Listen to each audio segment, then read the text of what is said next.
focus on hitting your goals in every area of your business. Remember, the universe rewards the bold.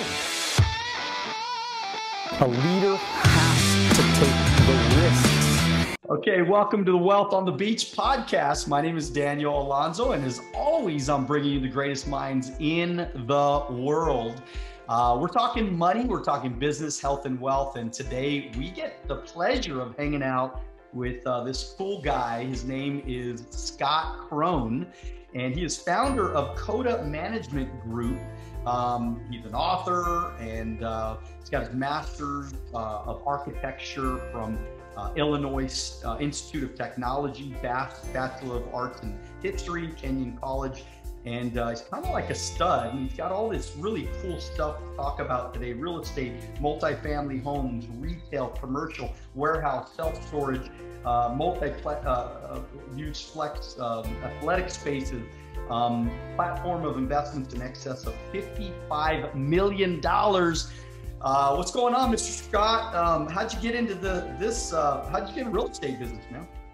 Well, first, thank you very much for having me. It was a very kind introduction. I appreciate it. I'm looking forward to our time together. I got into architecture because I began pursuing it in high school, but then decided that I wasn't going to be 100% committed to that. And I wasn't sure if, if I went to tech school and I didn't like it, then I'd be stuck at a boring tech school. And I wanted to play college athletics. And so I went to Kenyon College and got my bachelor's there. And it was during my senior year that my parents said, "Hey, what are you going to do after you graduate?"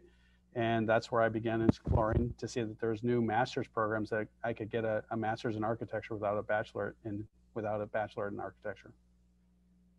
So, as a young child, what was life like for you?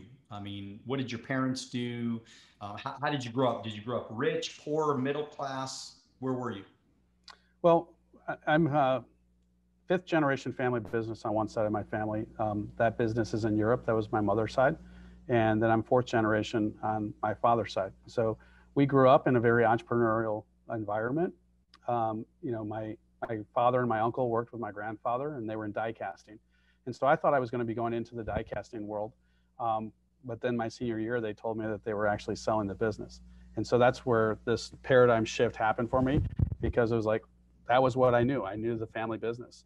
You didn't really think about anything else because of the fact that here I was, the oldest male, and honestly, not too many women are into die casting and manufacturing. My sister became a teacher, and we had younger girl cousins. But obviously, I was thinking that here I am. Who else is going to continue forward the family business? If not me, then who else is going to do it? And so that's why I thought I'd be going into the family business. Well, that's fantastic. I mean, to grow up in an entrepreneurial family, I think you're lucky. I mean, I wish that I had that kind of, understanding as a kid, to be able to venture out and to take risks and to, try to go for big things. And is that kind of like what were your parents like? I mean, were they pretty ambitious? Were they motivated? Were they dreamers? What were your parents like? Well, fortunately, they're still with me, so I don't think they well, still carry as a those child, like growing up, yeah. Right. So they were, my dad was hardworking. I mean, 7 o'clock, he was already gone to work, and he would not come home until after 6:30, 7 o'clock, and we'd have dinner. So, and then he worked most Saturdays. So he was very busy, very consumed with his work, and trying to make the most of it. And it was a tough environment, because if you remember in the late 80s, early 90s, I don't know if you know this, but a lot of manufacturing went offshore. First it was Japan, and then it went to Mexico, and then Korea. So they were trying to battle and keep the business going.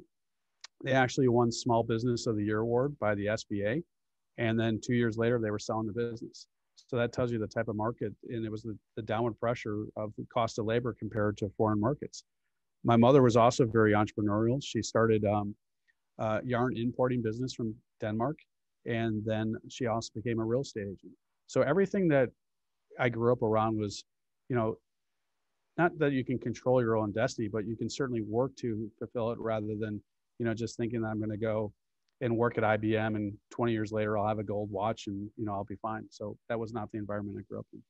I think it's so refreshing when you say that, you can be in control of, doing the things that you want to do, because there's such a victim mentality these days, with people just, maybe they grew up on the wrong side of the tracks, and they believe that that's going to be their lot in life forever, versus standing up and saying, you know what, because somebody had to start it. You're 5 generations down, but that first great grandfather, he decided to be an entrepreneur, right? I mean, he decided that he was going to make his lot in life, and he was going to try to go for something great. And look at you, you're the benefit, you're the fruits of that original kind of thinking. And I just think it's refreshing that somebody's got to start it. My situation, my parents weren't entrepreneur at all. They were both employees, still employees. And, and I decided to be an entrepreneur. They all thought I was nuts. They all thought I was crazy, but somebody had to start it. Does that make sense? Do you agree with that? Absolutely. I mean, it began on my grandfather's side, on my dad's side. I mean, they immigrated to the United States. In fact, they went through Ellis Island, and they were trying to escape the persecution of Europe, and so they came over here to start, and they started from scratch. And a typical conversation in our whole household has always been, what do you want to do? What do you want to become? What do you want to be? And so that was from a very early age. And we're a host family for students from Rwanda who are coming over here because they've been offered college scholarships. And to me, it's no different in terms of how they're doing things versus when my ancestors came over here to begin.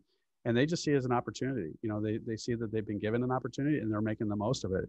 And, we can look for opportunities, or we can just think that we got our head down and, we do the daily grind. And so I've always been looking for opportunities. And when I wanted to start my own business at the ripe old age of 28, the first thing my grandfather said to me is, how are you going to pay the bills? How are you going to get this thing done? He wasn't challenging me in the sense like, you can't do this. He just wanted to make sure I understood what was necessary as a business owner to make this thing work. And so that was his direction, his guidance. And what did you tell him? I said, that's why we have a construction loan. We're going to be funding, paying the bills for the construction loan. And that's why we have equity, and that's why we have the structure. And I said, Grandpa, I've been doing this for 6 years for the company that I've been working for. And I've been working on $100 million projects and $25 million projects. This first one's $1 million. So I think I can handle this if I've been doing larger ones. And so he was one of my first investors. And, him and my father and my uncle, they helped invest. And that's how we got the company going, back in 1998. Oh man, that's awesome. I mean, I just think it's great. I mean, to have a grandfather like that, challenged you and taught you things and made sure that you were on the right track, and your parents that asked you, what are you going to do? What's your future going to be? And I think as parents, I think it's a good parenting conversation, because I'm sure you're going to do the same. I'm sure you'd probably do the same thing with your kids. Do you have kids? I do. I have 3, and we're already having those conversations. So there you go. And how old are they? One's graduating from college next week, and so we'll be pursuing a doctorate in her graduate program. And then I have a son who will be a sophomore next year, but he's already doing entrepreneurial things. He's already pursuing businesses and things that he's working on. A startup company that he's working on in college. And so that was the conversations that I had with them were based more upon, if you're going to do an hourly job, okay, whether that be a doctor, an accountant, or, called a yoga instructor, your rate is dictated by how much time that you can afford. But if you create a system, if you create a piece of equipment or something that you can sell and get residual income when you're not working, that's going to separate you between having a job and having a profession and having a career that you can, be working when you're not working. So to me, I've always pushed them to try to think just beyond the task and to think beyond, what they can do to create something that will generate wealth for them. You're a great dad, man. That's awesome. So, well, let's jump in. You're talking about passive income. So let's talk about, passive income and how important passive income is to everybody listening right now or watching. What is passive income and why do we need a lot of it? Well, passive income is income that you generate when you're not actually physically doing the work. And, you know, when you can go home and the lights are off, you're still getting paid. And, you know, it came to a highlight of during the past election when, you know, Trump was being criticized, and not whether you're pro or against Trump, but Trump was being criticized for his tax returns and how little tax he was paying. And my kids were like, that's wrong. The guy's worth so much. Why is he paying so little tax? And I said, well, because he's utilizing the exact same strategies that we're utilizing in order of building a portfolio of having passive income. And he took advantage of the tax structure just the same that we are, that our buildings are generating income for us when we're not physically going to work. And they're like, oh, you know, it was like a little bit of a light bulb. And, you know, and again, I'm not promoting, you know, Trump or being against him. It was more of the fact that their mentality was, I got to go do something. I got to check in. I got to, you know, punch a clock. I got to sell something. But, you know, passive income that's the type of income that works when you're not working. Well, I want you to know, man, I'm totally pro Trump. And so I don't care what anybody says. There's no question the guy knew what he was doing when it comes to money, you know, and building Absolutely. businesses. And, you know, you might not like the way he talks, but you can't dispute the fact that he knew what he was doing and he created a lot of passive income. And he understood the tax structure, the legal tax structure that's been utilized by everybody out there, including current presidents, ex-presidents, you know, every business owner that, you know, every successful business owner, they're utilizing these tax structures that have been set up, and they're all legal. But people don't understand it. That's why they pay so much money in taxes. That's why the middle class is getting robbed, because they don't understand that being an entrepreneur and creating a lot of passive income, especially in business and real estate, allows you tax benefits that most are not afforded. Do you agree with that? Absolutely, 100%. And I agree with you that he is a good business person and he understood the economics of things. And, you know, one of the things that he actually put into place that was created under the Obama administration that Obama did not move forward with, but that was implemented in the Trump administration, was the opportunity zones, which was to protect passive income, capital gains. And so we've implemented a few different funds, and we have three, actually now 4 projects that are all in opportunity zones, which have taken advantage of that to help our investors protect their capital gains and their passive income so they can continue to grow it. And that was one of the biggest things that he put into place, and we've certainly been able to utilize that. But I'd say, you know, 50% of our partners, our investors, are looking to shelter these sort of gains and utilizing the tax code in a legal way in order to protect what they've earned, what they can protect what they're continuing to grow. And I think it's an absolutely great tool because it's created development where we may not have been in, and we've been able to take advantage of those opportunities that the government has offered us. So it's not like we're abusing the system, we're utilizing the system that's been provided. And I think a point that most people don't understand is the fact that the government is actually making laws based on things that they want you to do, right? That's where the tax code comes from, right? I mean, they want you to create businesses. They want you to build buildings. They want you to there to be more infrastructure. So that way, there's more opportunity in America, right? If America does better, then we all do better. And that's why they're offering tax benefits to people like you, building companies, so that you continue to do that. Am I right or am I wrong? I would agree with you, but I would also take it one step further, that they're acknowledging the risk that you as an entrepreneur are taking, and they're rewarding that risk by saying, we're going to offset that. We're going to say, if you're going to take this risk to create these jobs, to create this construction, to do these things, then we're going to reward you by taking a little bit off the table to make sure that your risk is appropriate. And so that people say, well, why should you get a tax break? I'm like, I'm taking huge risk. You know, the people who are writing the checks, who are, you know, signing their names on the loans, are taking risks that other people are not. And that's the trade-off.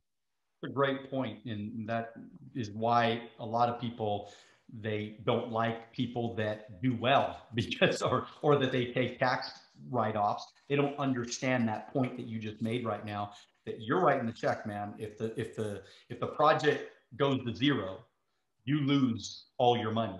So you're taking the biggest risk. Therefore, you should get the biggest tax break when it comes down, when it ultimately comes down to it. A couple of mind-blowing facts about self-storage investing. I mean, a lot of people don't think about self-storage as being a big money maker. I know it is, but a lot of people explain to us a little bit about self-storage. Yeah, exactly. He's like, shh, don't tell anybody. Tell us a little bit about the self-storage business and why it's so lucrative. Well, about 10% of America currently utilizes self-storage, and it is continuing to grow. And it is, I would say, it is the ugly stepchild of the, in my mind, the Cinderella of the real estate investment world. And it is, when I went back and studied the last 4 major recessions, going back to 1991 when I began my real estate career, in each of those 4 recessions, I saw a slight downtick in occupancy, and then it rebounded 2 or 3 points. And the occupancy never dropped below 90%. Every other major real estate, commercial, or even residential in major recessionary markets dropped significantly. Self-storage was the only one that did well. And that's where I deemed it recessionary resistant. A lot of people are calling it recessionary proof. I don't think anything is ever 100% foolproof when it comes to investments. But when people are going through change, when people are going through difficult times, when people are in transition, it's a lot of stress. And self-storage offers people the opportunity to relieve that stress because you can put it in there, you can protect what you're doing in an affordable manner. And then when the time is right, then you can begin addressing it. And those are the 4 major Ds within self-storage. But what we're seeing now in the pandemic is that people are utilizing their housing differently. They're utilizing their businesses differently. So they need extra space for that home office. They need extra space for that home gym. They need extra space for that home educational space. And they need to clear out a little bit.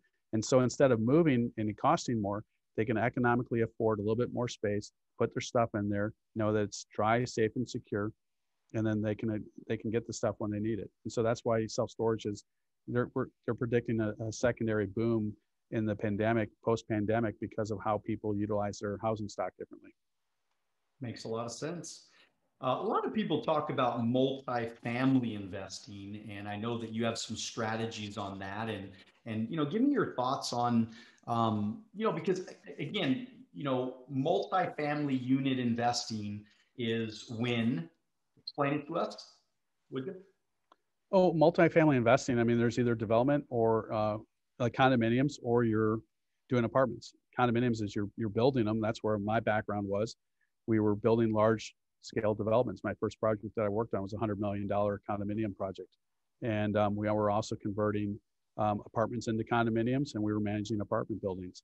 So from a passive investment side, it's typically apartment buildings, and you are buying the building and renting it out in order to generate the residual income for yourself. And for us, I don't see any difference between self-storage and multifamily. The only difference is that self-storage is an apartment without a toilet. It's the most simplistic box that you can possibly have, but the concept is very similar. The scale of it is different. So we were doing $100 million worth of sales for 400 units. For us, we can have 850 lockers for a cost basis of around $6 or $7 million. So our cost of investment is a lot less. Our management cost is percentually a lot less. In multifamily, it's around 55% of your gross income goes to management expenses in terms of water, utilities, taxes, maintenance, all those sorts of things. In self-storage, it's anywhere from 25 to 35%. And for us, the major distinction between the two is that within self-storage, we can demographically analyze the supply and the demand of our product and predict how fast we can lease this thing up. When we were doing multifamily, it was more of like, build it and they will come. It was the sort of field of dreams type analysis that you would hope that you would be able to fill up the project. When we were doing that $100 million project, we didn't have a feasibility study. We had impact studies, but we didn't have a feasibility. But think about that. It was 400 customers that you have to come in, and that took 8 years for us to lease up 850 lockers for self-storage. It should take 2.5, 3 years tops. You're basically saying that, I mean, the self-storage business is just a great, solid business to be in long range. I mean, as far as, but multifamily unit investing, is something you're doing less of, or are you going to end up doing more of that as well? Or do you just try to balance out your portfolio with a little bit of everything? Well, the multifamily really exploded because of the recession. When we had the crash in '08 and '09, the banks would only lend on existing apartment buildings. And so every investor was put in there, and there was huge cap compression, and that cap compression has continued since '08, '09. I felt we were at the peak of the market in around 16, 17, and I sold off my multifamily portfolio because I felt we were at the peak of the market. It's continued. You know, I'm not perfect in timing everything, so I'll be the first to raise my hand on that. But we're focusing specifically on self-storage. I mean, I saw the market indicator saying, hey, we're at the apex of what we're doing. And for me, if I continue to buy multifamily and we're at the apex, there's not much margin to go up. And so that's where I began looking at alternative investments, and that's where I got more involved in self-storage. And so we are focusing all of our investment portfolio now on self-storage. Well, I can tell you too, I thought that we were going to have a major stock market. I'm big into the stock market, and I thought we were going to have a major correction around 2017, 2018. So, and that didn't happen. And this thing is just going up like a skyrocket. And so what's your thoughts on the real estate market? I mean, do you think that, I mean, how does this go on forever? I mean, it almost feels like it's going to go on forever. I mean, when, you know, what sort of indicators are you looking at? What sort of analysis have you put together? You know, sometimes we're right, sometimes we're wrong, but where do you see this real estate and stock market going in the next, couple of years? Boy, that I think the pandemic really altered. There's a course correction there. So, you know, I always said that if the economy was going well, Trump would have been reelected. And the reason why I said that is if you look at the pattern of the presidents going back, America always gave each president an 8-year opportunity to do their job. And then we'd switch to the other side. And that was a pretty consistent pattern going back to Reagan. And so with that 8-year process, if the economy was going well, we would have seen Trump continue just because of historical patterns. Now with Biden in office, I think that there's going to be a lot of pressure. If his capital gain taxes go into place, he's already altered the fuel. So he's removed jobs from the United States in terms of fuel. And if he alters the tax structure, and then he's going to inherently, if he does the capital gains, that could impact construction and people's real estate investing, because if they don't have the disposable income, if they're getting taxed on it by, doubling the tax code, and if he removes the 1031s to keep people from moving people into it and altering the depreciation schedules, that's going to fundamentally alter how people look at real estate. And that will be a major course correction in terms of what's happening there. So I think it's a little bit too early to predict what happens, because who knows if he'll be able to get those things in place and approved. But I think if those things do happen, then the market is going to go down, because if you're between fuel, if you go after construction, and the tax structure, those are three major hurdles or major foundation pillars within the U.S. gross domestic product. And so if those things begin to shake, then we're going to see inflationary pressure. We're going to see interest rates starting to curb, and it's going to impact people's spending and buying patterns. And I think the market, I mean, when Biden announced it, the market corrected itself like 300 points just when the announcement last week. So there's a real sensitivity to that. And right now, the Fed only has so much that they can only do so much with the interest rate to spur the economy. So there's spending and, impacting the inflation rate or the interest rate. So if they don't address the interest rate, then they can only impact the economy with spending. And everybody knows that in the last 2 years, there's been a tremendous amount of spending between the last two stimulus bills. So we can't keep that up. So that means that the only real thing we can do is alter the interest rate. And if inflation continues to go up, then the Fed will begin having to creep it up. I mean, our gas has gone up 40% since the election. Lumber's obviously up. So a lot of costs are up already, which is creating this pressure right now. So it's going to be really interesting to see what happens in the next year with the administration. I think that will dramatically impact the economy. And do you have any ideas, like, should people be buying real estate right now? I mean, is this a good time for people to go buy a brand new house, or is this a good time for people to dump all their money into the stock market. I mean, if somebody were to tell you that, what advice would you give them, or maybe just thoughts to kind of think about? Any ideas as far as that's concerned? Well, I think it's really important to know what market you're going into. So if we're going to take real estate, there's certain areas of the country that are booming or doing really well. And people, if you look migration patterns, there's, states that are losing people and there's states that are gaining people. And a lot of it has to do with the tax code and how people are trying to avoid taxes. So in those markets, the economy's booming. And I would say be cautious, where you're buying in the pattern, making sure you're not overpaying. And then the other markets, if you're, you can't afford to overpay in this market. You got to make sure that you're being very conservative, that your underwriting is very solid.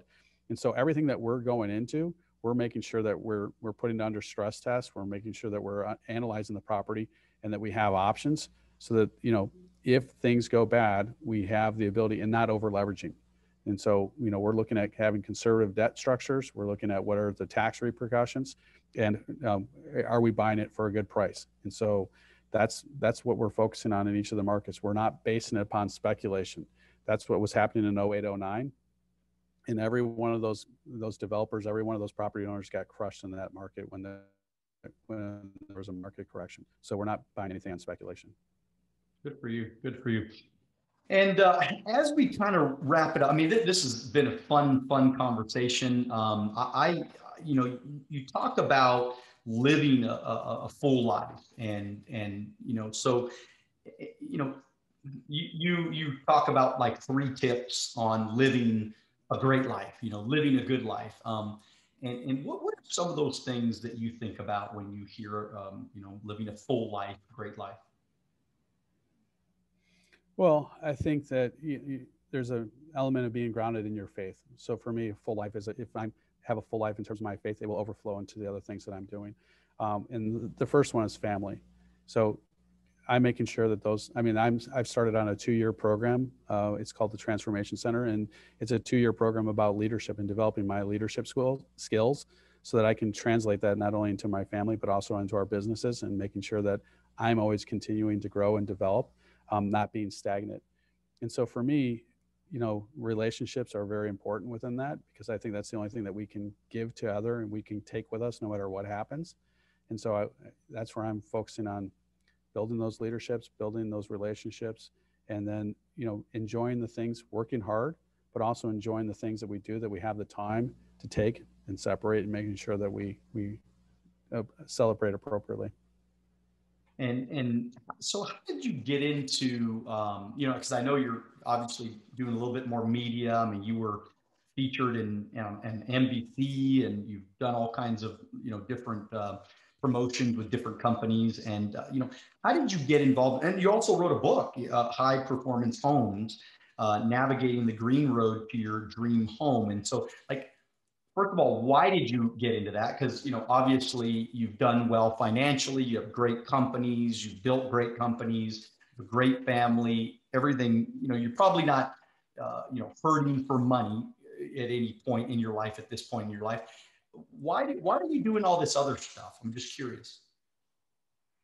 Well, we wrote the book because when we were talking with homeowners about what they wanted in their homes, a lot of people didn't understand the green technology, because it was newer into the marketplace. And so we felt that if we could educate people on different things, then people can make more educated, better decisions. And it wasn't to sell one product or one thing along those lines, but it was more of like, if you're going to do this, then at least understand what the options are going to be.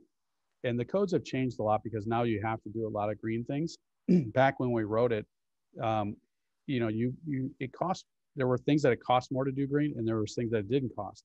And we were trying to show homeowners, you can build more green without it necessarily having to cost you a lot of extra money. And that was really the goal of it, is like, how can we improve things, but not impact the overall? People think, oh, if I'm going to have a green home, it's going to cost me a lot more. It's going to cost me double, and I just can't afford it. We're like, no, there's simple things that we can do in order to do that.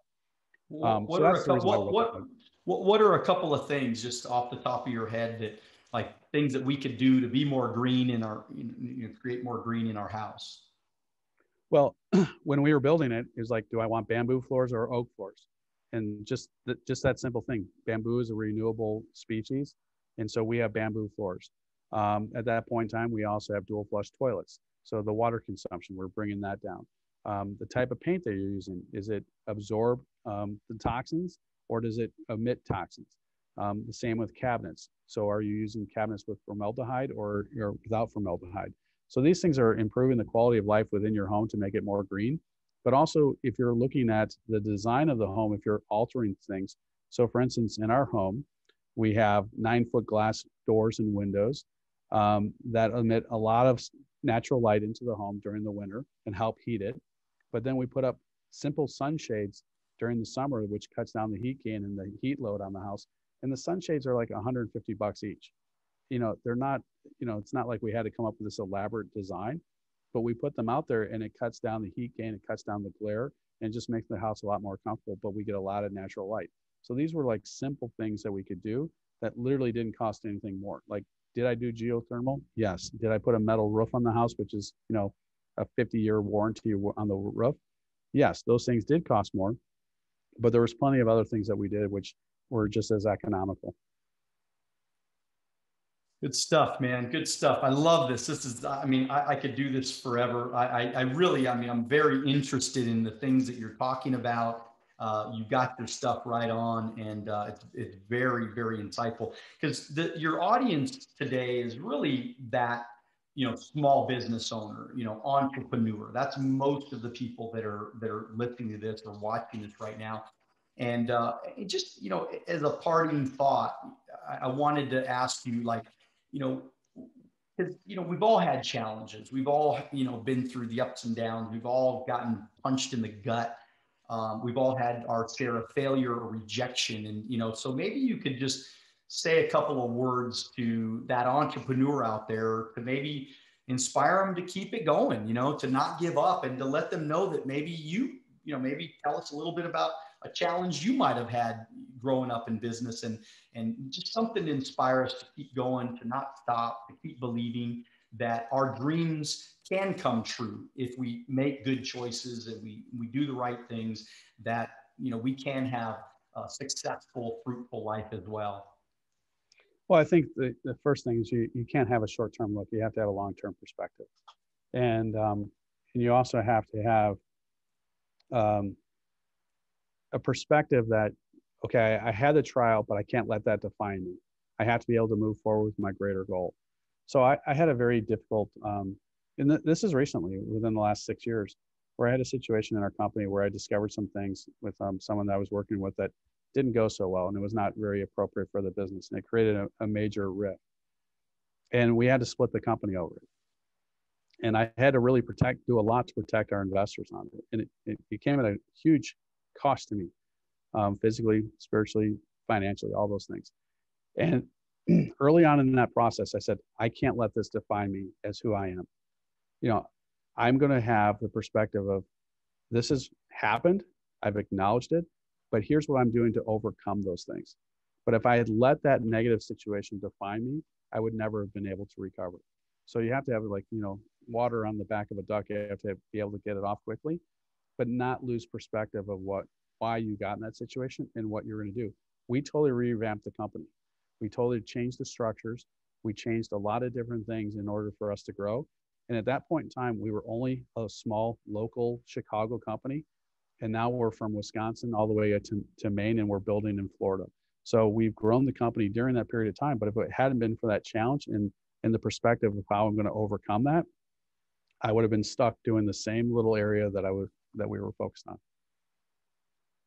Oh man, well said, well said. Well, okay, well, I want everybody, my audience, to kind of know where they can find you, because I know people want to potentially invest with you, or potentially, and I'm not, of course, telling anybody to invest either which way, but I'm sure people want to contact you, maybe reach out to you somewhere, social media, or through emails or websites. So tell us about where we can get a hold of you.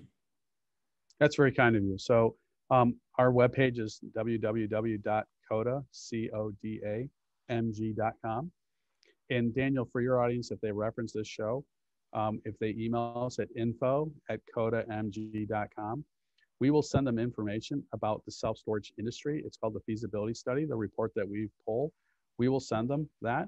And if they have a building or a site or a situation where they want to explore that more, this world's too small. We're not going to steal anyone's site. We're more than happy to sign some non-disclosure, non-circumvents. But if they want help evaluating whether it's a good investment or not, or whether they should do it in terms of pursuing a property or self-storage facility, we'll give them, if they call us up, we'll give them an hour and we'll go through it. We'll run the demographics. We'll look at what the market is and just say, yeah, this appears to be good. Continue to pursue it. If not, please, we highly recommend not doing this because of the demographics. And we've done that for people. Everyone thinks it's like, I want to buy a red car. Well, you don't think you see red cars until you say you're going to buy a red car, and then all you notice is the red cars. So until people really want to get into self-storage, they don't realize how much self-storage is around them until, we begin pointing out like, oh, there's 24 facilities within a mile of your site. I would not do this. I would not recommend it. And you just have to find the right area in each community that has that need for self-storage. Well, we appreciate that. That's really cool and kind of you. And as far as your book, how do we get your book if we same thing, if they want to email us, we'll get a copy of the book out to them. Fantastic. Well, this has been fun. Hey, audience, I want you guys to make sure you go follow Scott Krone. And are you on Instagram, by the way? Only for my family. That's the one thing. Only for your family. Okay. So, that one well, you're probably on Facebook. Are you on Facebook though, or we're on Facebook? A little bit of Facebook? All right. Code Management Group is on there. So there you go. Code Management Group. We're going to go follow you, and all of you guys go follow Scott. He's got some valuable information, and I think that he's a great contact for y'all. With that said, I want you all to continue to dream bigger. Get after it, but make sure you always, and don't forget to do it now. God bless you. We will see you at the top.